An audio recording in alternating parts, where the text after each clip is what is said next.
Hello, I'm Severin Suzuki speaking for ECHO, the Environmental Children's Organization. We're a group of 12 and 13-year-olds trying to make a difference. Vanessa Seti, Morgan Geisler, Michelle Quigg, and me.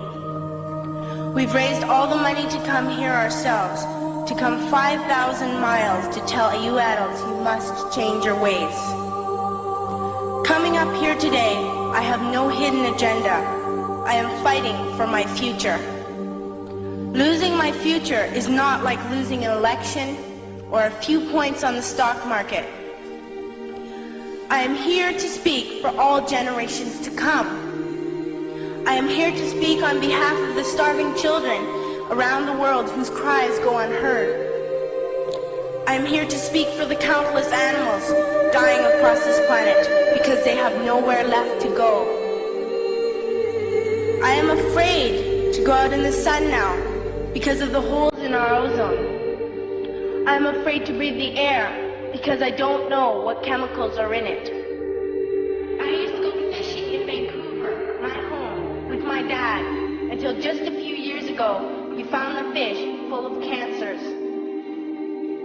And now we hear of animals and plants going extinct, every day vanishing forever. In my life, I have dreamt of seeing the great herds of wild animals, jungles and rainforests, full of birds and butterflies. But now I wonder if they will even exist for my children to see. Did you have to worry of these things when you were my age? All this is happening before our eyes, and yet we act as if we have all the time we want and all the solutions. I'm only a child, and I don't have all the solutions. But I want you to realize, neither do you. You don't know how to fix the holes in our ozone layer. You don't know how to bring the salmon back up a dead stream.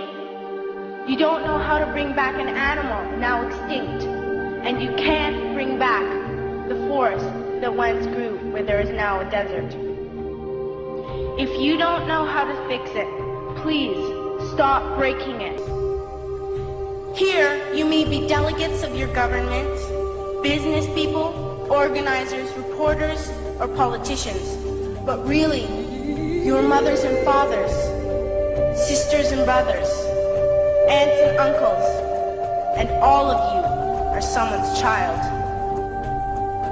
I'm only a child, yet I know we are all part of a family, 5 billion strong, in fact, 30 million species strong. And borders and governments will never change that. I'm only a child, yet I know we are all in this together and should act as one single world towards one single goal. In my anger, I am not blind, and in my fear, I am not afraid of telling the world how I feel. In my country, we make so much waste. We buy and throw away, and yet northern countries will not share with the needy. Even when we have more than enough, we are afraid to share. We are afraid to let go of some of our wealth. In Canada, we live the privileged life, with plenty of food, water, and shelter. We have watches, bicycles, computers, and television sets. The list could go on for 2 days. 2 days ago, here in Brazil, we were shocked when we spent time with some children living on the streets.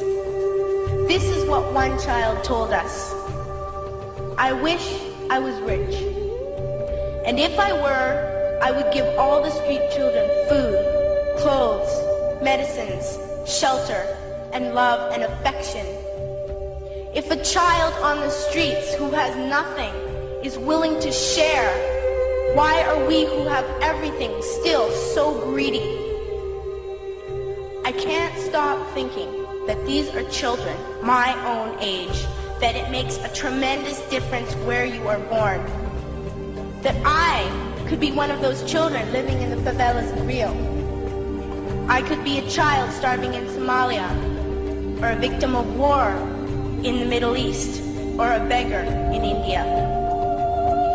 I am only a child, yet I know if all the money spent on war was spent on finding environmental answers, ending poverty, and finding treaties what a wonderful place this earth would be.